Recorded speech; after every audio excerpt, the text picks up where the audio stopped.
Hello বন্ধুরা, আশা করছি তোমরা সবাই ভালো আছো। আর আজ আমি জওহরলাল নেহরুর জীবনী সম্পর্কে বলবো। জন্ম 14ই নভেম্বর 1889 সালে এলাহাবাদ। মৃত্যু 27শে মে 1964 নয়াদিল্লি। তিনি ছিলেন স্বাধীন ভারতের প্রথম প্রধানমন্ত্রী, যিনি সংসদীয় সরকার প্রতিষ্ঠা করেছিলেন এবং বৈদেশিক বিষয়ে নিরপেক্ষ নীতির জন্য বিখ্যাত হয়েছিলেন। তিনি 1930 এবং 40-এর দশকে ভারতীয় স্বাধীনতা আন্দোলনের অন্যতম প্রধান নেতা ছিলেন। নেহরুর জন্ম কাশ্মীরি ব্রাহ্মণদের একটি পরিবারে, যারা তাদের প্রশাসনিক দক্ষতা এবং পাণ্ডিত্যের জন্য বিখ্যাত ছিলেন। যারা 18 শতকের গোড়ার দিকে দিল্লি চলে এসেছিলেন। তিনি ছিলেন একজন বিখ্যাত আইনজীবী এবং ভারতের স্বাধীনতা আন্দোলনের নেতা মতিলাল নেহরুর পুত্র, যিনি একজন মোহনদাস গান্ধীর বিশিষ্ট সহযোগী। জওহরলাল ছিলেন 4 সন্তানের মধ্যে জ্যেষ্ঠ, যার মধ্যে 2টি মেয়েও ছিল। এক বোন বিজয়লক্ষ্মী পণ্ডিত পরবর্তী জাতিসংঘের সাধারণ পরিষদের মধ্যে মহিলা সভাপতি হন। 16 বছর বয়স পর্যন্ত নেহরুর বাড়িতে ইংরেজ শাসক এবং গৃহশিক্ষিকাদের দ্বারা শিক্ষা লাভ করেছিলেন। তাদের মধ্যে কেবল একজন আংশিক আইরিশ আর আংশিক বেলজিয়ান থিওসফিস্ট ফার্ডিনান্ড ব্রকস তার উপর কোনো প্রভাব ফেলেছিলেন বলে মনে হয়। জওহরলালের একজন শ্রদ্ধেয় ভারতীয় গৃহশিক্ষকও ছিলেন, যিনি তাকে হিন্দি এবং সংস্কৃত পড়াতেন।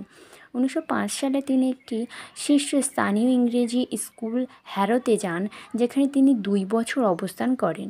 নেহরুর শিক্ষা জীবনে কোনোভাবে অসাধারণ ছিল না।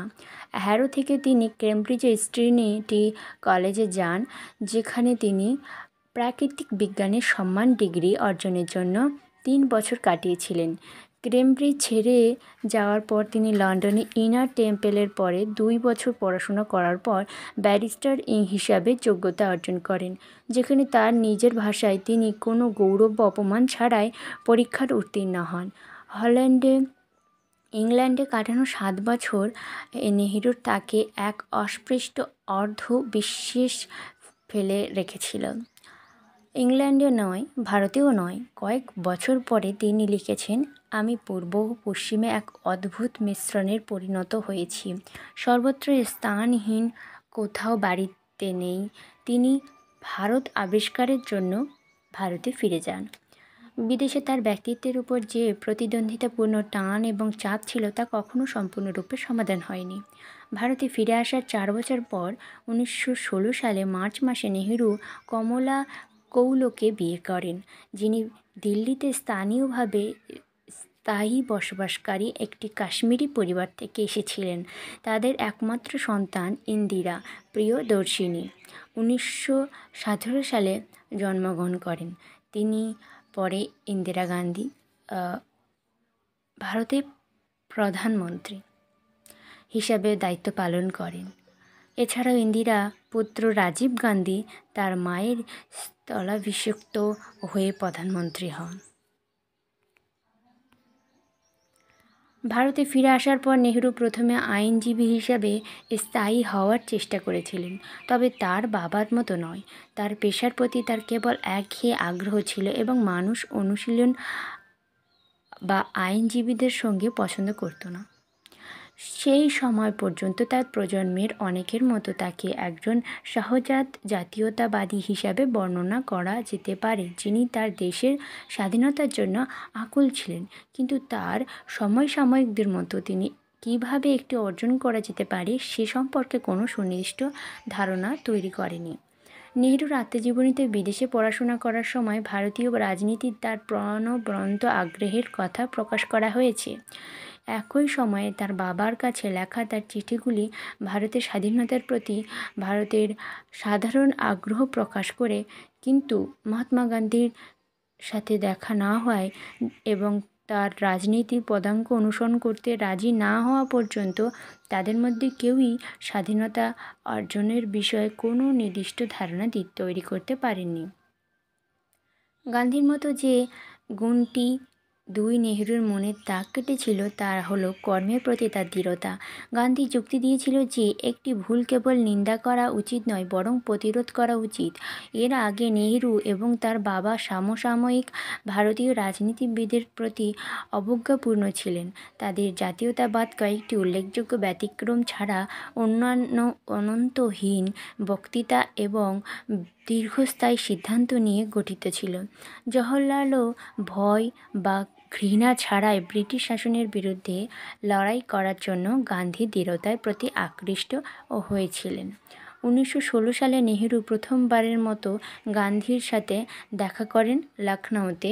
ভারতীয় জাতীয় কংগ্রেস। গান্ধী তার চেয়ে 20 বছর বড় ছিল। দুজনের মতো প্রথম দিকে অন্যদের ওপর তেমন কোনো প্রভাব ছিল বলে মনে হয় না।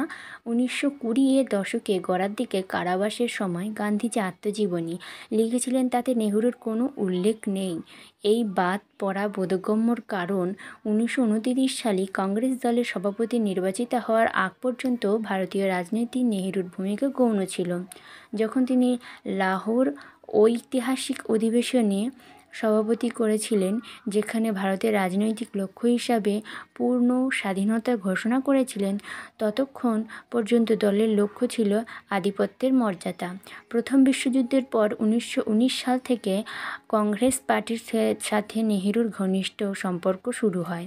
সেই সময়কালে জাতীয়তাবাদী কার্যকলাপ এবং সরকার দমনপীড়ন একটি প্রাথমিক ঢেউ দেখা যায়, যার পরিণত ঘটে 1919 সালের এপ্রিলে অমৃতসরের গণহত্যা। একটি সরকারি প্রতিবেদন অনুসারে স্থানীয় ব্রিটিশ সামরিক কমান্ডার যখন শহরে প্রায় সম্পূর্ণরূপে ঘেরাস্থানে জড়ো হওয়ায় নিরস্ত্র ভারতীয় উপর গুলি চালানোর নির্দেশ দেন, তখন 379 জন নিহত হন এবং কমপক্ষে 1200 জন আহত হন। 1921 সালে শেষের দিকে যখন কংগ্রেস পার্টির বিশিষ্ট নেতা ও কর্মীদের কিছু প্রদেশ নিষিদ্ধ ঘোষণা করা হয়, তখন নেহরু প্রথমবারের মতো কারাগারে যান আর পরবর্তী 24 বছর ধরে তাকে আরও 8টি কারাবাস ভোগ করতে হয়, যা শেষ এবং দীর্ঘতম ছিল। 1945 সালে জুনে প্রায় 3 বছরের কারাবাসের পরে মোট নেহরু 9 বছরের বেশি সময় জেলে কাটিয়েছিল। চরিত্রগতভাবে তিনি অস্বাভাবিক রাজনৈতিক কর্মকাণ্ডের জীবনে স্বাভাবিক বিরতি হওয়া তার কারাবাস মেয়াদ বর্ণনা করেছিলেন। কংগ্রেস পার্টির সাথে তার রাজনৈতিক শিক্ষা 1919 থেকে 1929 সাল পর্যন্ত স্থায়ী ছিল। 1923 সালে তিনি 2 বছরের জন্য দলের সাধারণ সম্পাদক হন এবং 1927 সালে তিনি আরও 2 বছরের জন্য তা করেন। তার আগ্রহ এবং কর্তব্য তাকে ভারতীয় বিস্তীর্ণ অঞ্চল, বিশেষ করে তার জন্মভূমি সংযুক্ত প্রদেশে ভ্রমণে নিয়ে যায়, যেখানে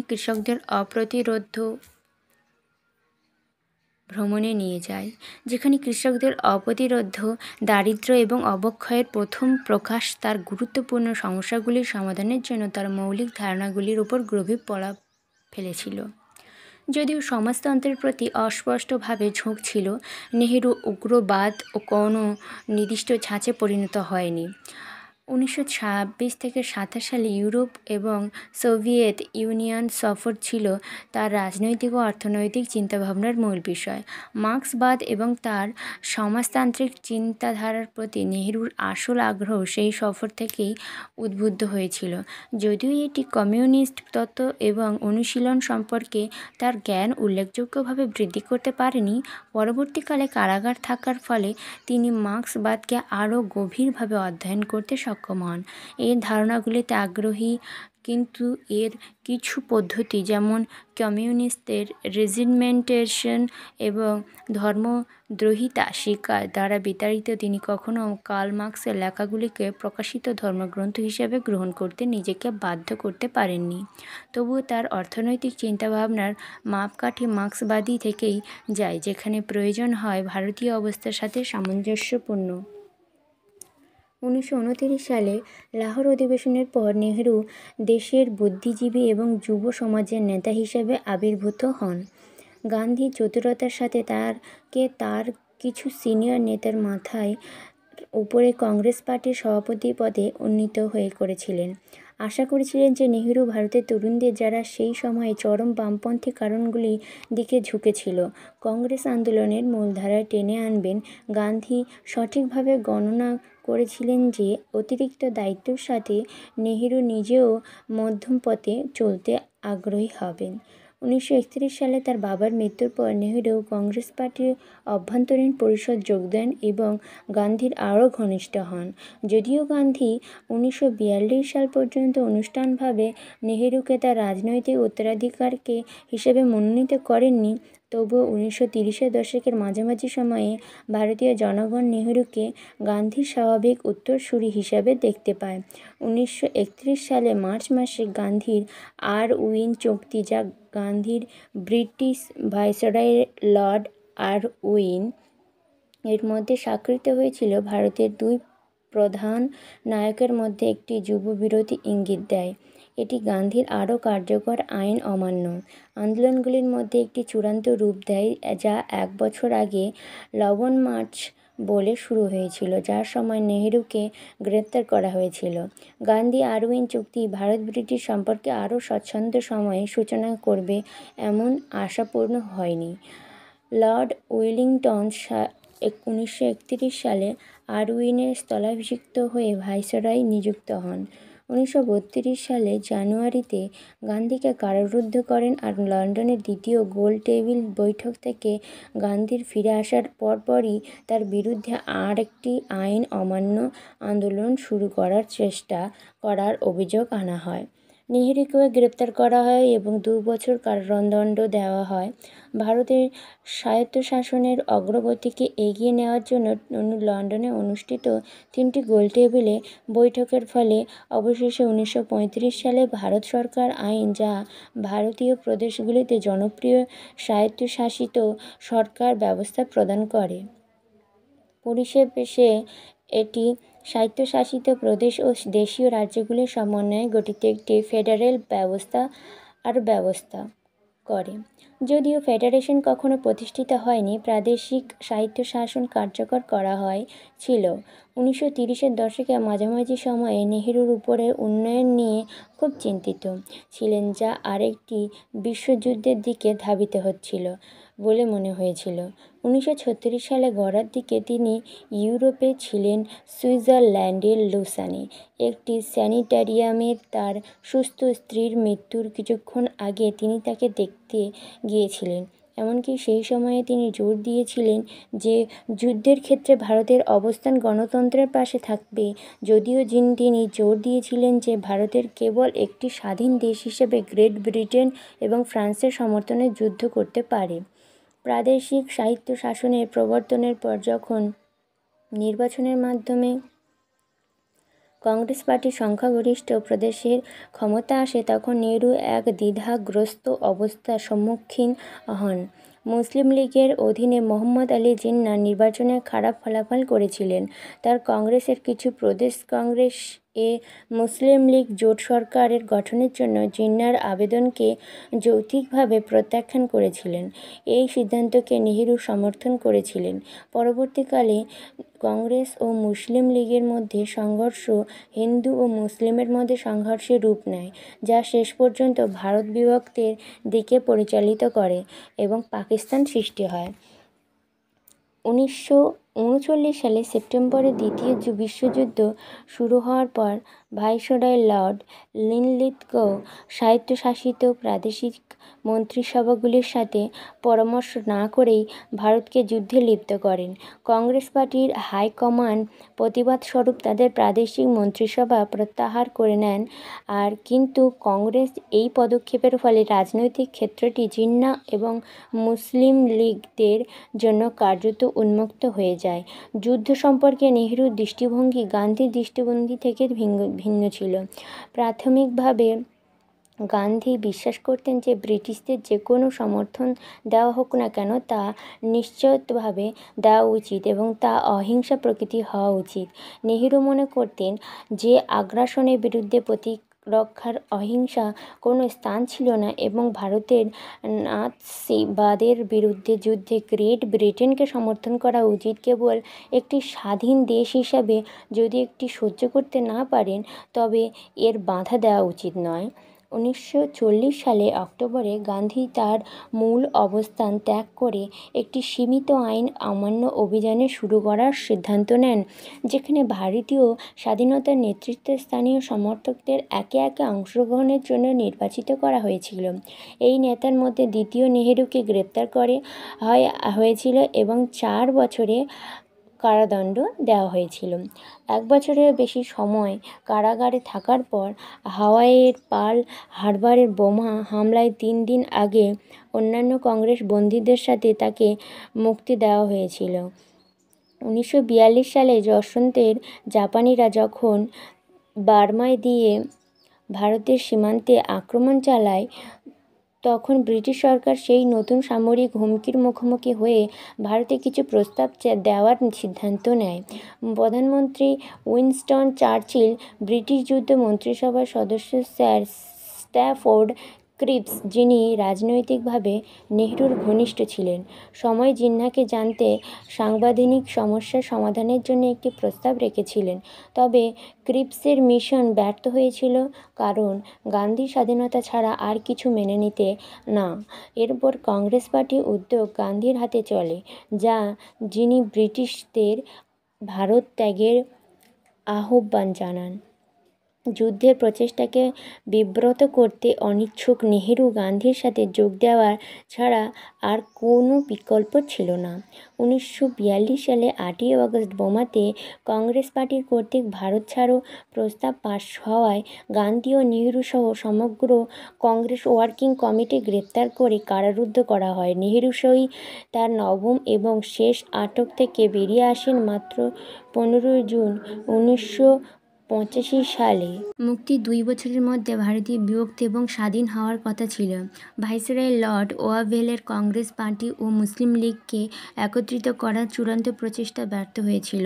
ইতিমধ্যে চার্চিলের যুদ্ধকালীন প্রশাসনকে সরিয়ে দেওয়া লেবার সরকার তার প্রথম পদক্ষেপগুলির মধ্যে প্রথম একটি হিসাবে ভারতে একটি ক্যাবিনেট মিশন প্রেরণ করে এবং পরে লর্ড ওয়াভেলের স্থলাভিষিক্ত হয়ে লর্ড মাউন্ট ব্যাটেনকে নিয়োগ করে।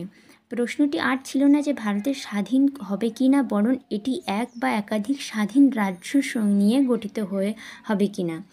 হিন্দু মুসলিম বিরোধ, যা 1986 সালের শেষের দিকে সংঘর্ষে প্রায় 7,000 মানুষ নিহত হয়, মহাউপদেশী বিভাজন অনিবার্য করে তোলে।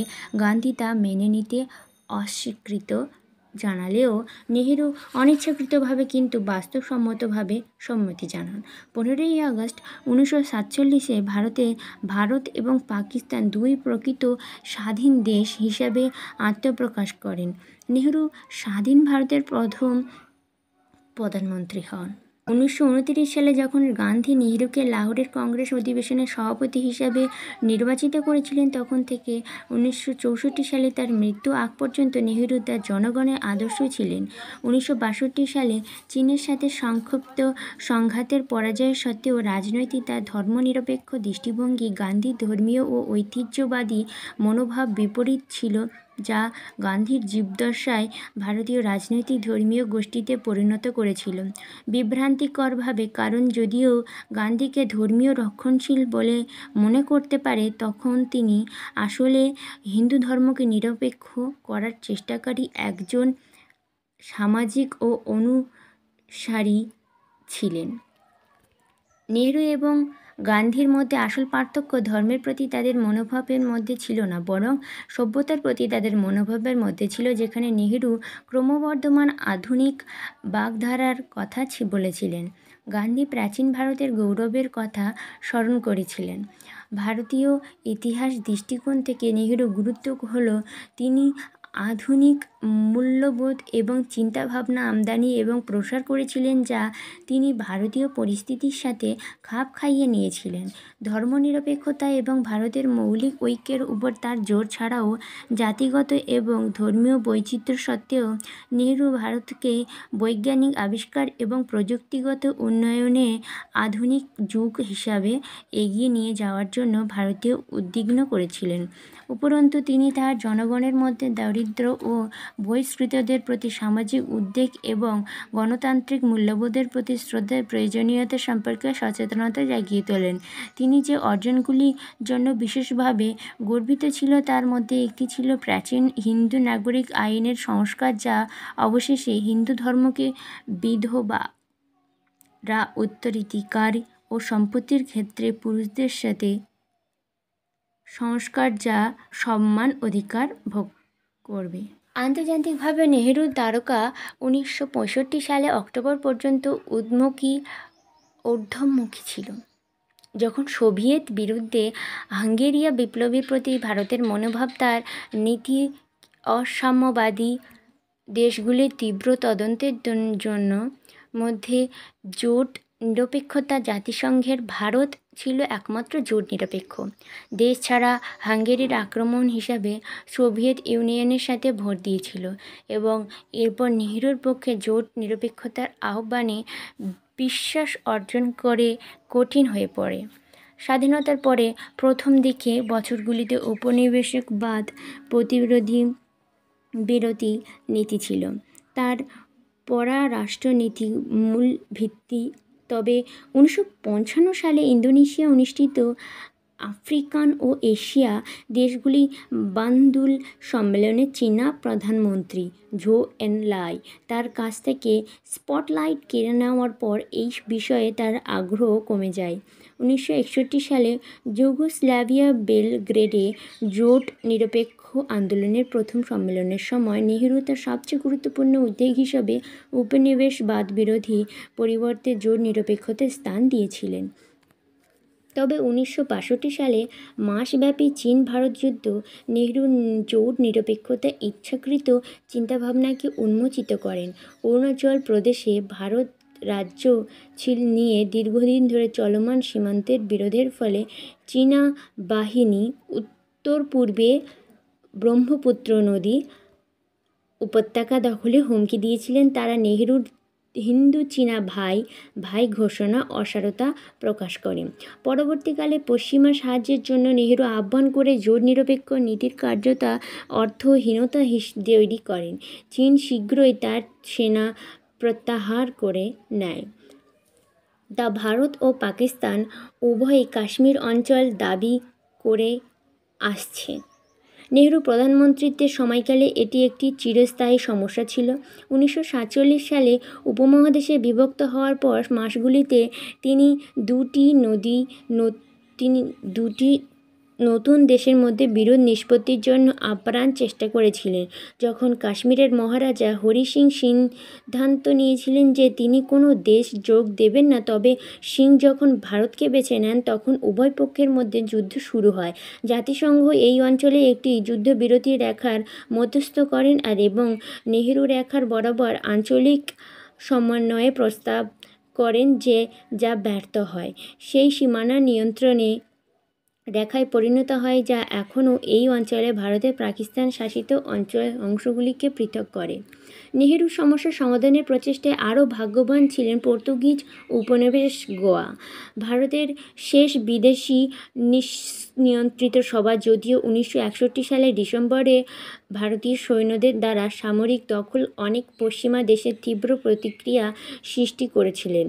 ইতিহাস পশ্চাদপসরণের নেহরুর পদক্ষেপ ন্যায্য ব্রিটিশ ও ফরাসিদের প্রত্যাহারের সাথে সাথে ভারতের পর্তুগিজ উপনিবেশিক উপস্থিতি একটি কালবিন্দুতে পরিণত হয়েছিল। ব্রিটিশ এবং ফরাসি উভয়ই শান্তিপূর্ণভাবে প্রত্যাহার করেছিলেন। যদিও পর্তুগিজরা তাদের অনুসরণ করতে প্রস্তাব নাও হয়, তাহলে নেহরু তাদের উচ্ছেদের উপায় খুঁজে বের করে নিতে হয়েছিল। প্রথমবারের মতো বোঝানোর চেষ্টা করার পর 1955 সালে আগস্টে তিনি নিরস্ত্র ভারতীয় একটি দলকে অহিংস বিক্ষোভ পর্তুগিজ অঞ্চলের প্রভাবে অনুমতি নিয়েছিলেন। যদিও পর্তুগিজরা বিক্ষোভকারীর উপর গুলি চালিয়েছিলেন, যা ফলে প্রায় 30 জন নিহত হয়েছিল, আর নেহেরু 6 বছর ধরে তার হাত ধরে রেখেছিলেন। ইতিমধ্যে পর্তুগালের পশ্চিমা বন্ধুদের কাছে তাদের সরকারি উপনিবেশ ছেড়ে দেওয়ার জন্য অনুরোধ করেছিলেন। অবশেষে যখন ভারত আক্রমণ করেছিলেন, তখন নেহেরু দাবি করতে পেরেছিলেন যে তিনি বা ভারত সরকার কখনও নীতি হিসাবে অহিংসার প্রতি প্রতিশ্রুতিবদ্ধ ছিল না। চীনের সাথে সংঘর্ষের কিছুক্ষণ পরেই নেহেরু স্বাস্থ্যের অবনতির লক্ষণ দেখা যায়, আর 1963 সালে তিনি সামান্য স্ট্রোক আক্রান্ত হন এবং 1964 সালে জানুয়ারিতে আরও দুর্বল হয়ে দেওয়ার মধ্যে আক্রমণ শুরু হয়। কয়েক মাস পরে তৃতীয় এবং মারাত্মক স্ট্রোকে তিনি মারা যান।